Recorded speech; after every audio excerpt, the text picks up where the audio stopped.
The body hasn't even gone cold and the police already called for her. The desperation in the officer's voice on the other end of the line was a far cry from the usual belittling tone she's met with. "Solomon's Hotel. Body fitting all your criteria. Please be quick." That was all it took to make her catch the nearest taxi to the prestigious Solomon's. The towering hotel has been a staple of New York since the turn of the century when it was built. An Art Nouveau pillar holding up the dark sky of this rainy night. She'd been able to make it out in the distance by its hundreds of glowing windows illuminating the avenue beneath it. With squeaking brakes and water splashing onto the road as her taxi stops in a puddle, she pulls in front of Solomon's. After a few hushed words with the driver, she's quickly heading up the wet steps towards the front door, hand outstretched to push the revolving door, but something catches her eye. From her left, hidden by the hotel's shadow, stands a police officer, his long black-blue coat hiding him almost completely from sight. "Miss Taylor," he greets, stepping closer and out of the shadow, hand resting on the door's handle before she could reach it herself. "Thank you for coming." His voice is shaky as he leads her into the Solomon's lobby. "We've never seen something like this." She doesn't deign the officer with a response, saving her energy for why she was called here in the first place. There's nothing for her to say. As a result, their march through the Solomon's is spent in silence. At such a late hour, only the creaking of the polished pine floorboards and the resounding beat of their boots against them fills the dead air inside the hotel. The labyrinthian hallways and stairs with their ever-repeating patterns of doors and lamps seem to stretch on endlessly. She can hardly tell how much time has passed when finally the officer, his long coat still soaked by the rain, stops in front of an inconspicuous door left slightly ajar. Their boots still, and the policeman turns to face her, gesturing for her to enter. "This way, Miss Taylor. The coroner has arrived. I'll stay here," he says, looking down at the wet imprints he's left behind on the way here. "Wouldn't want to wash anything away." She ignores his comment, simply choosing to grimace at his ignorant lightheartedness as she pushes open the door and comes face to face with the crime scene she was called to look at for.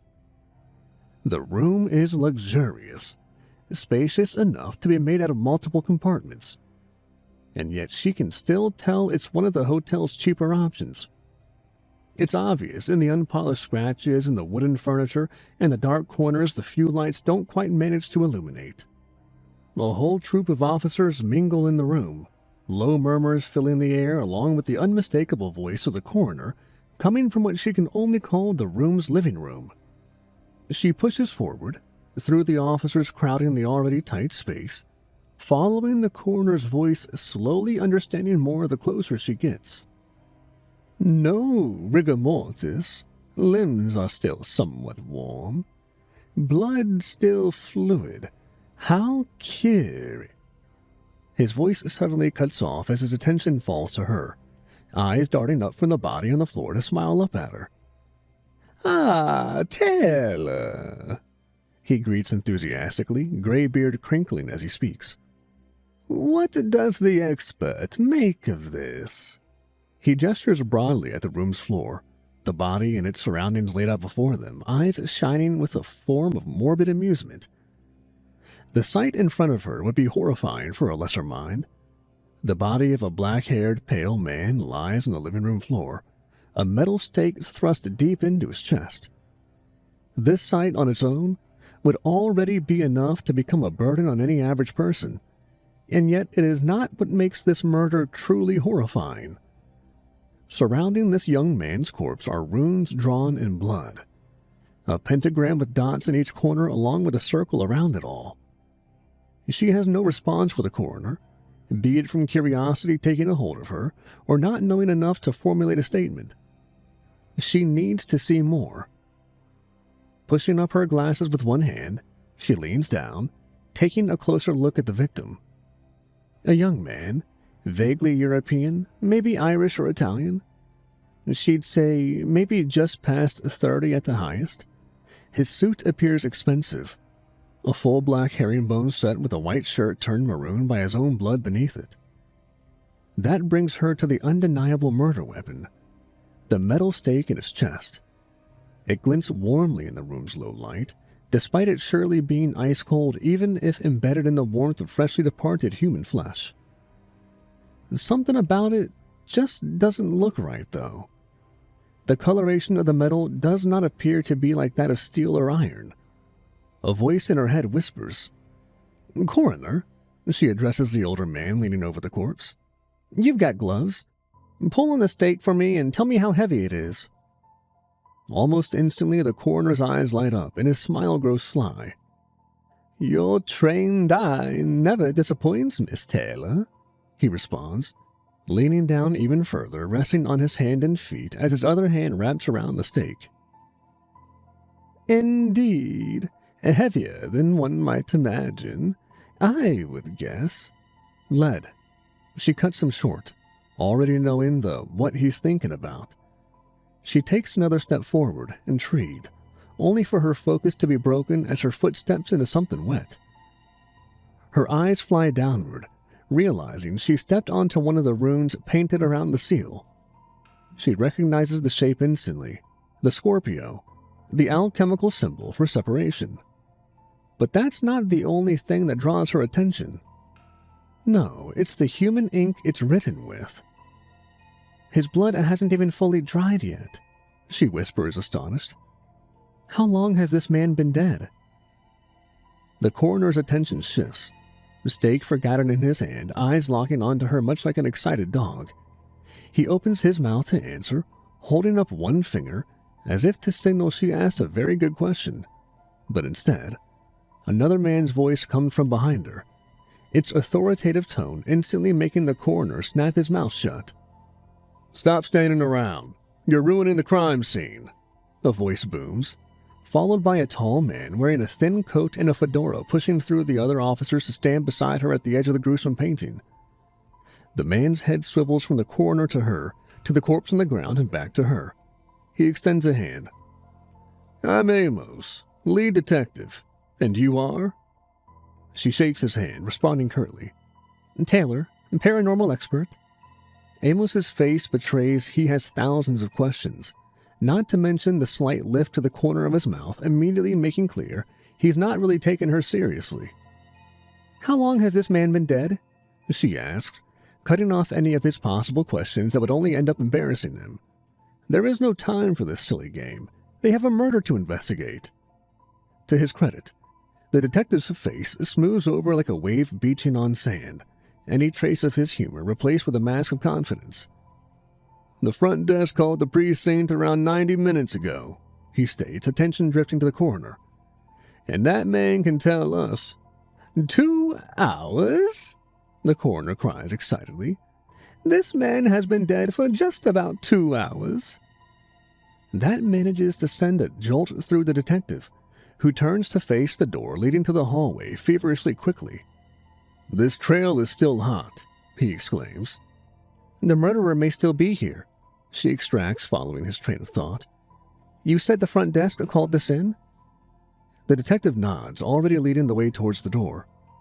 "They must remember who gave the tip, and whoever that was may know our killer," she concludes, hot on his heels, leaving the crime scene behind them.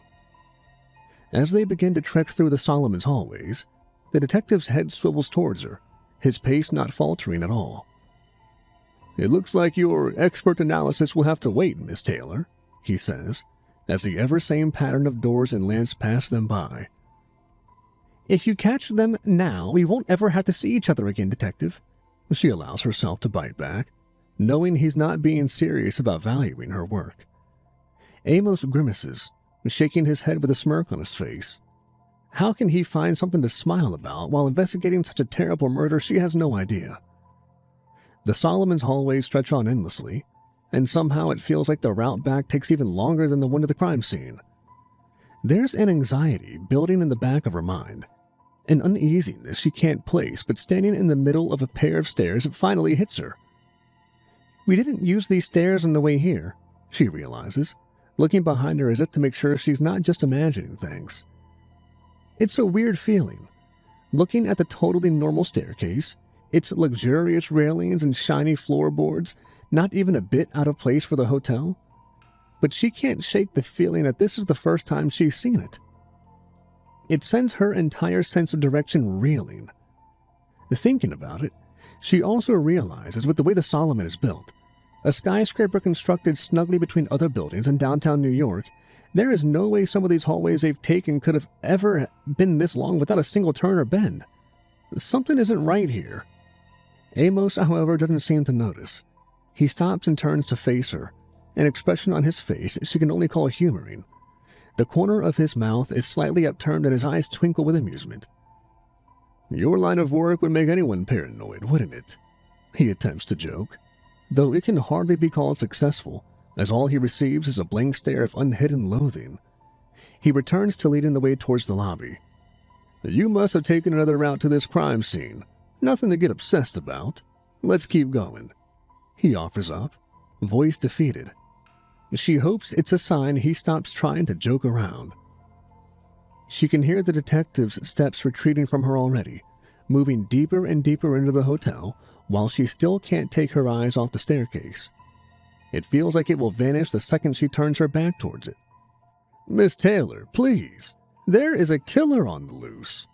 Amos's voice echoes from the other end of the hallway, waiting for her in front of a sharp turn where they lose sight of one another. Her mind wrestles with itself, knowing her intuition won't betray her, but having no evidence to convince the detective of it. She's powerless. With a heavy heart, she rips her gaze away from the staircase, rushing down the hallway to catch up with Amos. The endless pattern of the hotel continues in front of them, and while she only grows more perturbed with every step they take, the detective seems unshakable in his ignorance. However, to his credit, or the fool's luck credit, they do arrive at the Solomon's lobby. The large entrance looks unchanged to when she arrived.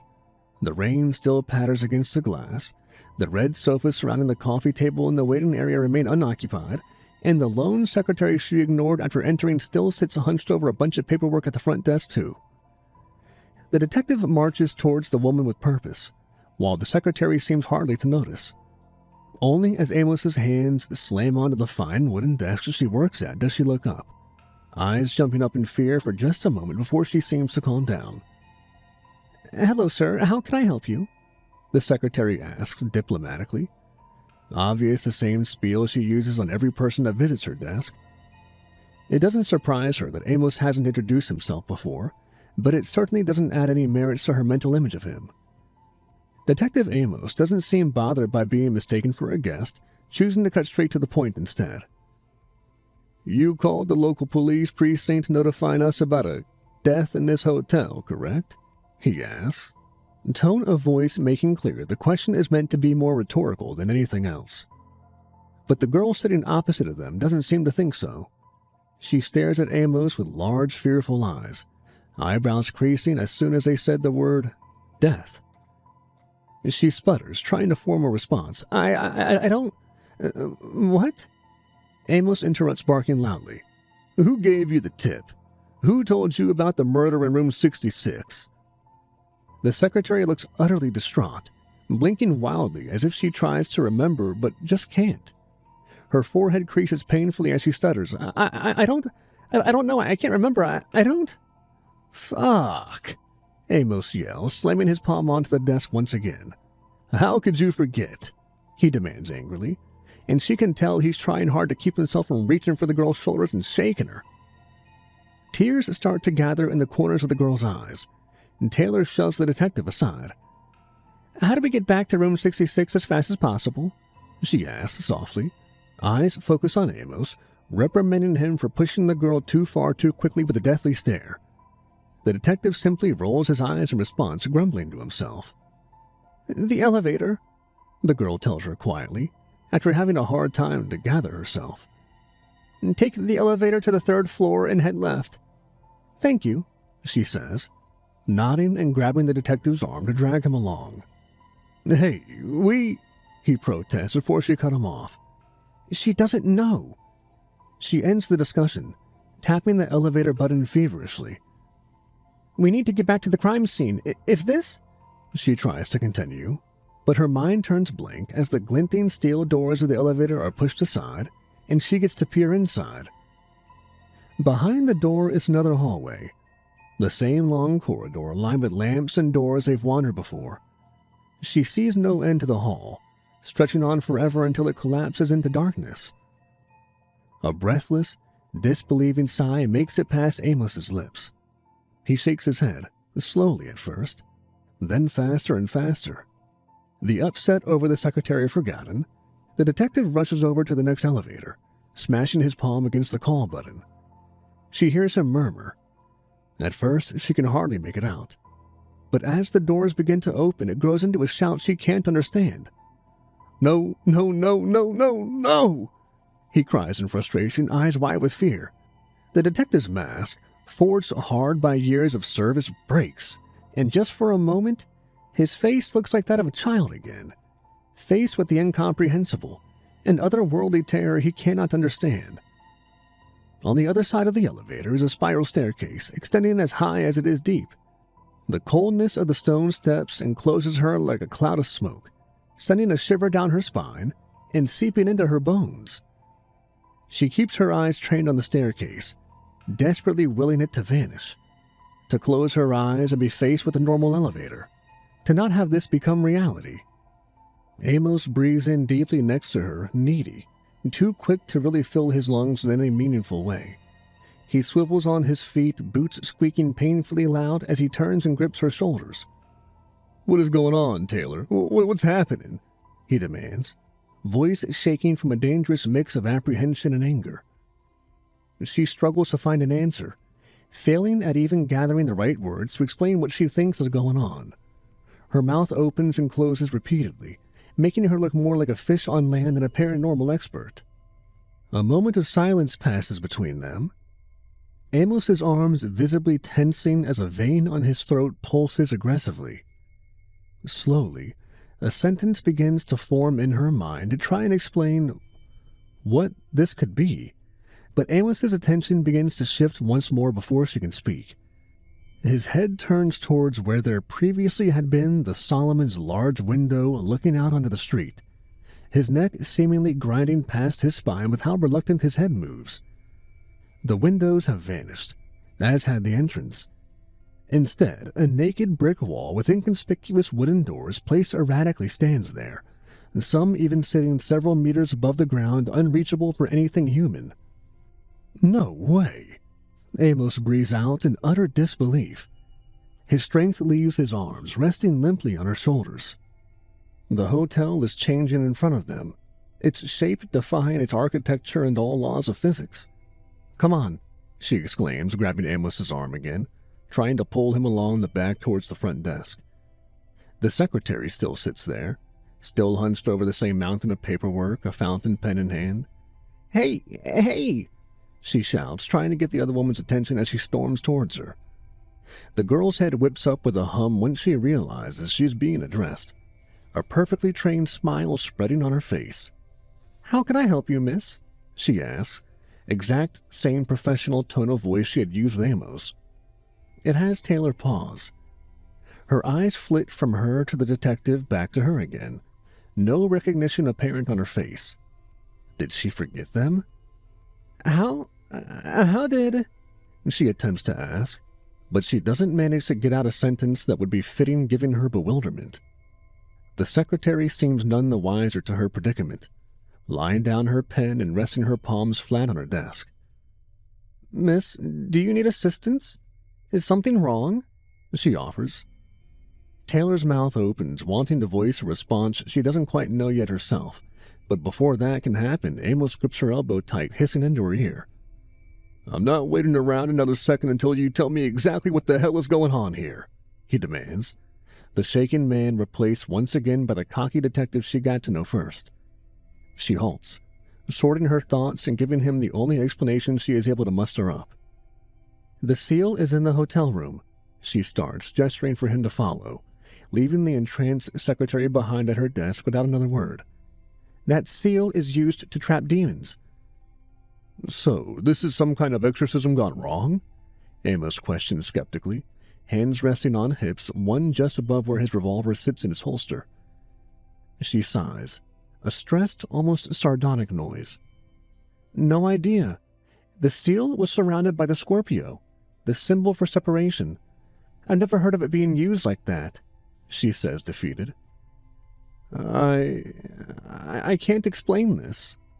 They stop in front of the hallway, one step away from leaving the lobby behind. The detective starts to ask cautiously, "So, our victim?" She glances over at him standing next to her, his eyes fixed on the point at the end of the corridor, the hotel's very own horizon. Was probably part of this ceremony, a sacrifice of some sort, I'd wager. She attempts to reason, not entirely sure if her theory even ends up holding water or not. A moment of silence passes between them, filled with the uneasy acknowledgement of their own powerlessness. The hotel is changing now, stretching impossibly into space, a plaything in the hands of something otherworldly, to be assembled, rebuilt, and possibly discarded. And even if they make it through the devil's sandbox back to the crime scene, how could she guarantee they can stop it? This is insane, Amos breathes. How do we... He stops, sucking in a shaky breath. How do we stop it? How do we get out of here? I don't know, she answers earnestly, shaking her head. No, not really. I've never seen anything like this. She gazes into the corridor stretching out near endlessly in front of her. If she concentrates hard enough, she could swear she sees the hallway shift in front of her, rotating, bending, changing. If we can disrupt the seal, maybe that could stop it. Maybe? Amos questions, his eyebrow quirked up. That's all? A maybe? What kind of paranormal expert are you? What else is there to do? Do you want to hunker down and die here? Lose your mind like the girl at the front desk? The detective quiets down, a pained look crossing his face as he thinks. His eyes remain fixed on the corridor. She hears him breathe in deeply and sigh, a deeply tired and resigned sound, resembling a suffering animal more than a hardened officer of the law. If you have any other idea, She starts to try and reason with Amos, but the detective manages to shock her into silence. The moment the air leaves his lungs fully, his foot lands one step forward in the hotel's cursed hallway. Let's go, he says, voice defeated, the frown on his face and his distaste with this decision audible in the way he speaks the words. The suddenness of his movement leaves her frozen, watching helplessly as he begins to march deeper into the Solomon's bowels. Taylor, the detective calls over his shoulder, his head turned around looking at her without slowing his pace any bit. Are you coming? The tone of his voice, the mocking, too witty for his own good sound, manages to shake her out of her shackled state, sending her scrambling to follow before the hotel can make it impossible for her to do so. You think we can stop it by destroying the crime scene? The detective questions, his tone of voice not out of curiosity, but rather of someone waiting orders, like a soldier, an officer. The rapid beating of her boots against the pine floor slowly evens out as she catches up with Amos, her hand reaching up to push her glasses again after her impromptu sprint. Do you have any idea about how many of this works? You can't tell me anything, can you? Says Amos, his eyes scanning the walls for any irregularities. His words may sound ill-meaning, but his behavior betrays nothing of the sort. His attention is elsewhere, watching their surroundings like a hawk, now entirely focused on how the Solomon's Hotel could have changed in the time they spent in the lobby. She grits her teeth. How many people do you think have lived through this and had time to write about how they did it? She states. I analyze crime scenes, not deal with whatever this is. You'd probably get better answers from a priest at this point. Amos's head whirls around, his face marred with a devilish mixture of both fury and annoyance, but it washes off his face the instant his eyes fall on her, or rather, the path they've already left behind them.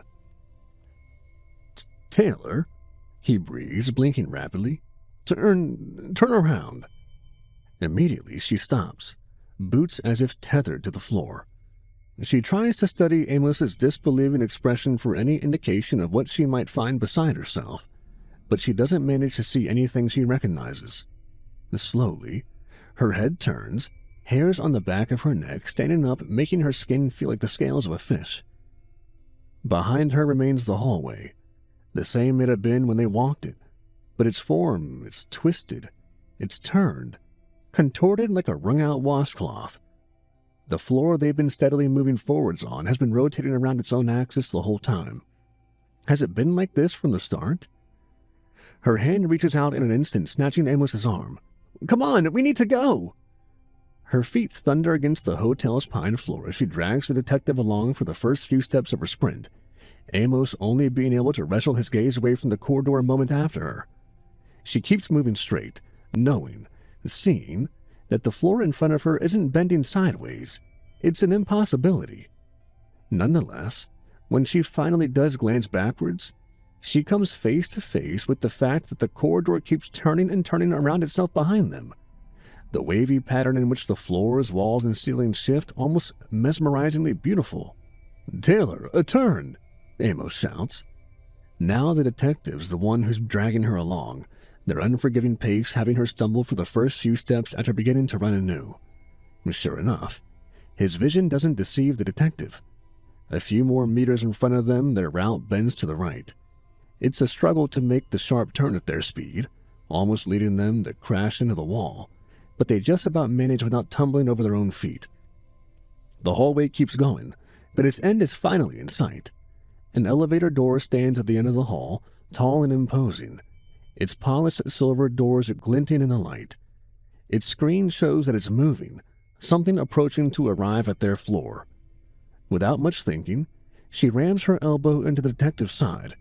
"Amos," she manages to start, but whatever half-baked thought she was about to voice is cut short by the pleasant ping signifying the elevator's arrival. The second between this and the elevator's doors spreading open manages to feel like an eternity. Still, no amount of time could have prepared them for what passes through those doors. Its noise precedes it, rushing water, as if someone turned the valve of an especially large pipe. Then it comes, a wave, as tall as the doors and as broad as the entire hallway. The sound of the water crashing against the walls is ear-shattering. To her right, Amos rips open a room's door. She can see his lips move as he screams something, but no words manage to reach her. She didn't need to hear them anyway. All but throwing herself towards the door, her chest crashes into Amos's back as they scramble to get out of the way. She lands face first on the floor while the detective swirls around to close the door behind them, the wave crashing audibly against the other side of the door multiple times, the noise as loud as a tree being broken in half, until it seems it's moving on further down the hall. And some water manages to leak through from underneath the door. A large puddle has already accumulated on the floor the moment she pushes herself back onto her feet. Amos inhales ragged, shaking breaths, his back still pushing against the door with all his might. His face is disfigured by a mask of utter primal fear. She doesn't know what she could say to make it any better. Looking around, she's forced to come to the realization that instead of entering a hotel room as one would expect, they've ended up in another hallway. So, just like the elevator doors in the lobby, that means that even the doors to the rooms don't have to lead where they were supposed to. That will make finding room 66 even more difficult. Her boots leave behind wet imprints as she continues heading down this new corridor. It doesn't look as nice as the ones that came before it. Gone is the polished pine, replaced with concrete and dull oak furnishing. Bronze shimmering pipes run along the walls, leading deeper down into the almost pitch-black heart of the Solomons. "Amos, we need to go before something else happens. We can't stay." The detective's breathing echoes behind her, slowly but surely growing more even and shallow with each inhale. At first, she's not sure if he'll follow, but sure enough, after enough time, the wet sound of his footsteps joins hers right behind her. "You're taking this awfully well," he comments dryly, still slightly out of breath. "Given this damned hotel just tried to fucking kill us, I would think you'd be more shocked." She shrugs. "You've seen what the hotel can do. If it can change its shape like that, who knows what else it's capable of doing now?" What it can do now. Amos pauses. Do you think it's doing whatever this is consciously? That it knows what is happening? That it knows what we're trying to do? She can feel Amos's thoughts spiraling in the way he speaks, holding her hands up placatively to try and offer an explanation. But the detective has already stopped walking, eyes wide open, staring dead ahead. What if us walking through the hotel is hurting it? What if that's why this is happening to us? The hotel is not conscious, Amos, she states decisively. They're... She has to grit her teeth to stop her defeated sigh from being too audible. It's just not possible. Amos's eyes tell her more than 1,000 words ever could. He doesn't share her belief about the Solomons. And what are you going to do about it? She addresses him furiously. Are you not going to try and help me stop this? Do you have a bleeding heart for a poor living in a hotel? Can you even tell anymore how stupid that is? Her outburst shocks her. Years of being belittled by every other element of law enforcement made sure her skin is as thick as iron. It seems she even has a limit still. The detective stays quiet, the same skeptical expression on his face as if she hadn't said anything at all. Finally, after seconds that begun to stretch into an eternity, he puts his hands on his hips, strutting past her, his face grim. He doesn't bring it up again, but she can tell the thought of being inside something so strange yet possibly alive doesn't leave him alone. Their search for room number 66 continues, ever vigilant for the Solomons to change right in front of them. The numbers on the walls are withered and hard to read, making their quest even harder than it had been previously. She's not sure how much time passes as they walk down the hallway.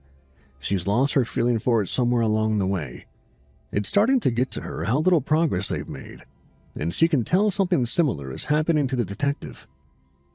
Be it from curiosity or frustration, she feels like they are at the end of their rope. So she begins to open doors. Cautiously at first, pushing them open inch by inch until she can take a peek inside, fearful of what she might come face to face with. Some are other hallways. Some are even real suites. Others more staircases or elevators or any of the other many little rooms a normal hotel has. So, naturally, finding only the mundane, her caution fades. Amos begins to follow her lead at some point as well, searching not only the corridor in front of them for room number 66, but also the many worlds hidden by the doors lining the walls. It helps put her mind at ease, at least increasing their chances to find the crime scene on paper, given the Solomon changes its shape seemingly at will. But the more they look, the more unsettled she starts to grow.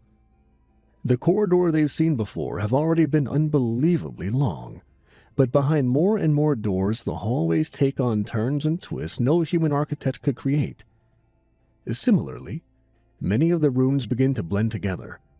Maintenance tunnels stacked with luxury beds, boiler rooms with oil paintings, suites with windows into other rooms, and staircases with upside-down railings.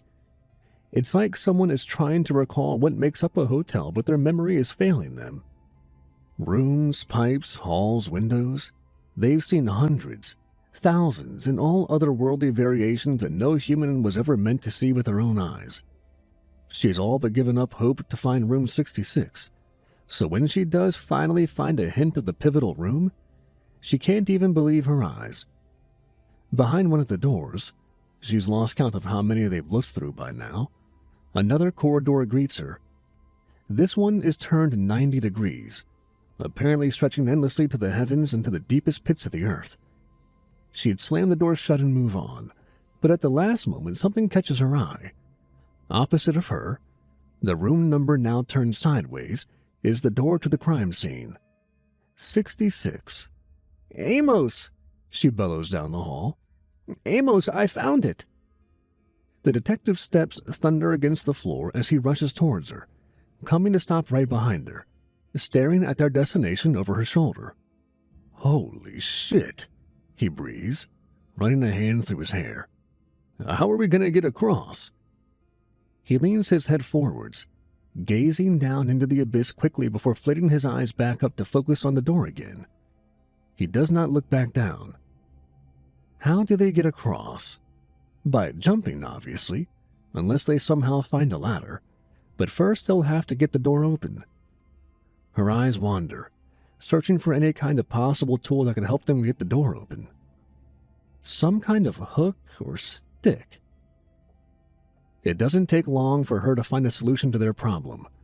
The brass piping running along the walls almost immediately catches her attention. Reaching out with both her arms spread wide, she pulls on the tube carefully, feeling it slowly turn where the individual pieces are threaded into each other. Taylor immediately doubles her effort, hearing the metal squeal as the pieces grind against each other. She doesn't quite manage to get it to budge. "Amos, a hand!" she shouts over her shoulder, hearing him arrive just a moment later behind her. They reposition, both now at one end of the loosened pipe. Both their hands wrap around the cold metal ready to pull with all they got. Amos counts down. 1, 2, 3. With an ear-shattering groan, the piping moves towards them, slowly at first, but with a sudden high-pitched squeal. All resistance vanishes. She almost falls over backwards from how quickly it happens. After just a few more turns, now easily done by just using their fingers, the tube is fully removed. Disgusting brown water trickles out of the remaining piping, turning the floor a putrid black color. A moment of quiet follows as the dripping ceases, a short respite from what has happened and what they will still have to do, until a new noise begins to fill their ears. A growing pressure, a low whistle turning into loud buzzing coming from the pipes. Rushing water. Her eyes snap onto Amos, and his expression tells her he caught on too. Another wave is coming out of the tubes. Without saying another word, Amos takes the lead, heading right back over to the open door leading to the sideways hallway. Pipe in hand, he reaches out for the handle, arm stretched out but not even crossing more than half the distance of the abyss. "Fuck!" he yells, dropping onto his stomach in an instant to try and increase his reach. Nervously, she whips her head around to check on the pipes, all the hairs on her body standing up in fear after seeing water gush into the hallway strong enough to sweep a grown person off their feet. "Amos!" she screams in panic, feeling the water already begin to pool around her. The detective is still trying to press down on the door handle, maybe just a few centimeters short of finally getting it. As the puddle begins to even reach his feet and they are nowhere close to getting into room 66, she wants to give Amos the final push he needs to get them out of here. Falling to her knees, she holds on to Amos's belt and pants for dear life. He glances back, a questioning look on his face, but they don't have time for that. "Keep going, I'll hold you," she tells him, and instantly the detective's attention is back on the door. The water is beginning to wet their clothes, seeping into her pants and Amos's shirt. She watches him hopelessly reaching for the door handle, inching forward just a bit every time he misses. He's hanging over the abyss from his chest up when finally, the pipe manages to reach the door to room 66. She hears the noise of metal grinding on metal once, twice, even over the noise of the water, her own beating heart and the muttered curses from Amos until finally, the tube catches the handle just right and the door opens. "Yes!" Amos yells in elation as she opens the door forward, tossing the pipe into the abyss without a second thought. He leaps onto his feet, standing again and not losing a second to try and make the jump before the current grows too strong for them to stand. The detective seems to doubt himself for just a second, taking a step forward before immediately taking two back. Nevertheless, it doesn't manage to shake him. A moment later, he runs, jumping and crossing the abyss and heading headfirst for the open door. It's almost like time passes more slowly as she watches him fly through the air. Her heart thunders in her chest, crashing deep against her ribcage just as Amos does when he hits the door, holding on just barely before finding his grip and pulling himself up. He made it. Now it's her turn. She pulls off her coat first. It was soaked full of water anyway, before taking several steps back to prepare for the jump.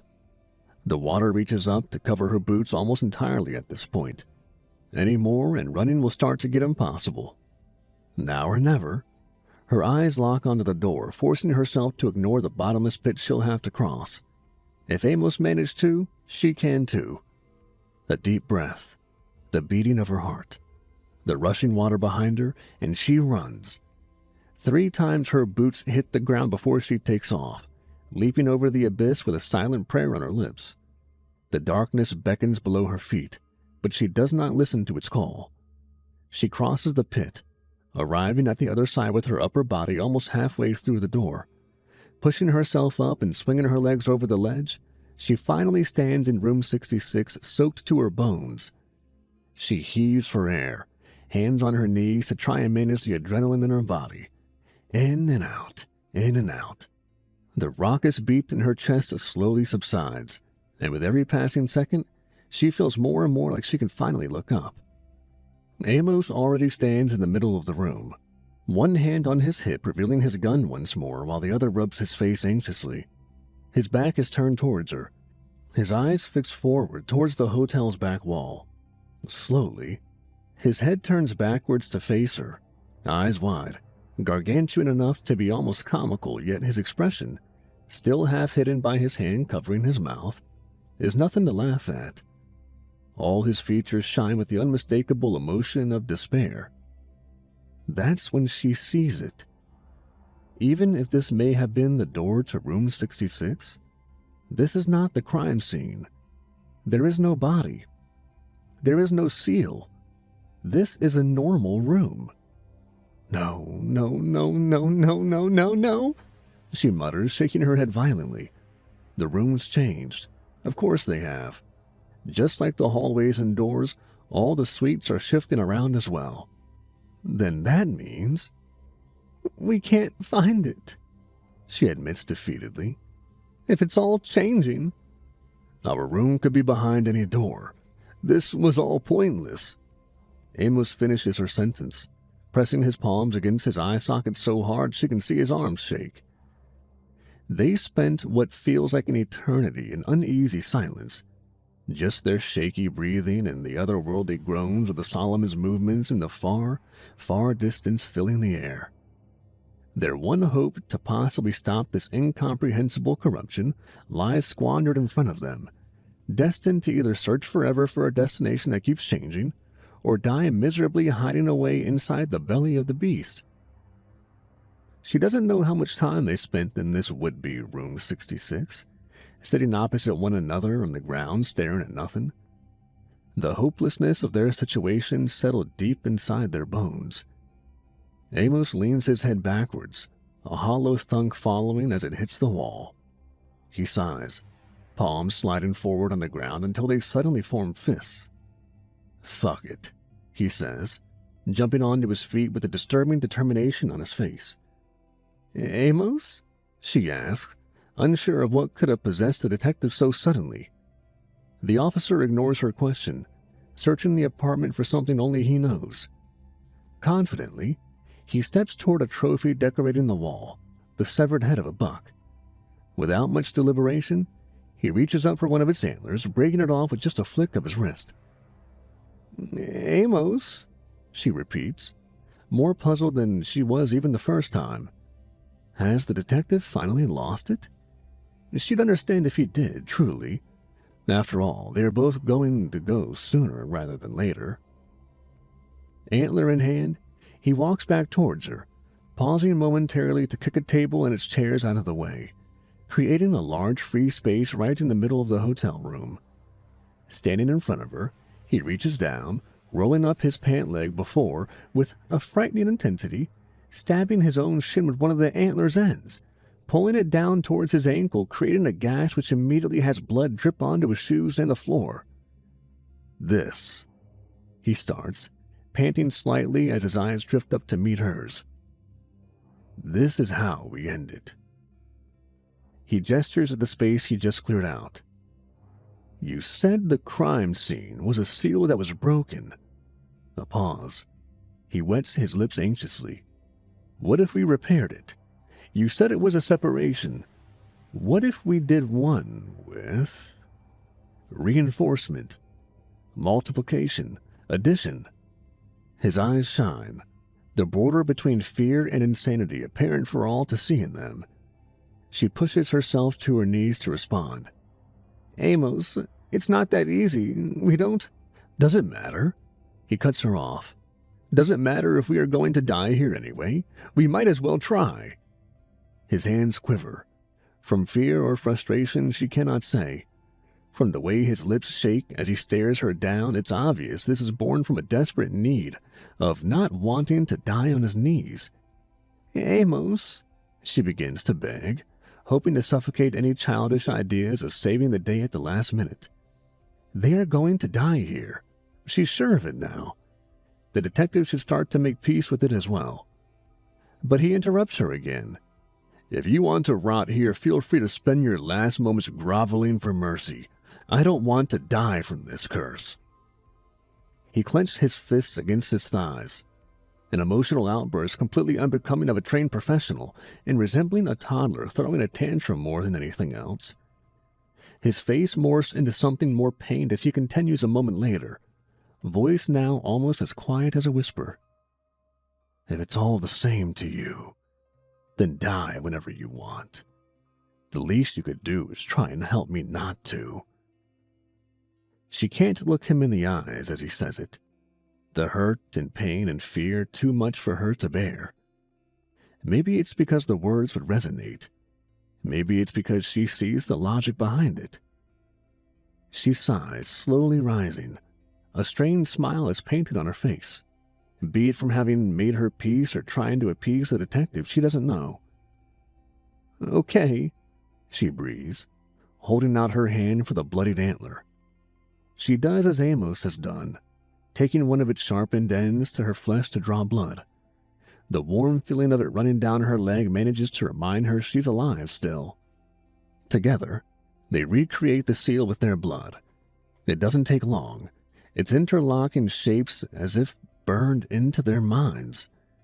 Instead of the Scorpio, she surrounds it with the Gemini, the symbol of fixation, hoping, if possible, it could strengthen the seal once again. Standing over the finished ungodly stamp, her vision narrows down into pinpricks, a gray haze dominating her vision. The exhaustion from their search and the blood loss are catching up with her finally. She doesn't mind. For this next part, she won't mind not being all there anymore. Amos doesn't seem to have caught up fully yet, expectantly gazing at the blood on the floor with a broad grin on his face. Carefully, she steps into the middle of the seal. The detective's eyes slowly drift up towards her as nothing seems to happen, the seal seemingly unfinished, his expression returning to utter despair. Taylor, He starts stumbling forward just one step, exhaustion also obviously catching up with him too. Thankfully, or else this next part of her plan would probably never work. With his step forward, he's in arm's reach of her. She jumps at him, one of her hands landing squarely on his chest while the other goes for the revolver on his belt. Just as quick as she came on to him, she pushes him away, sending him tumbling to the ground, the gun now in her hand. The cold iron of the gun makes it past her teeth, leaving the taste of blood on her tongue even more before she takes the shot. She cocks the hammer, the noise filling the dead silent room like a lightning strike. Taylor! Amos screams, scrambling onto his feet to try and stop her, but she made her peace. This isn't settled with just a drawing. No. This has to be made a contract. And this kind of contract requires a sacrifice. She locks her eyes with the detective, mumbling clunkily and almost unintelligibly past the steel in her mouth. At least they'll believe you. And Taylor doesn't get to hear the shot that kills her.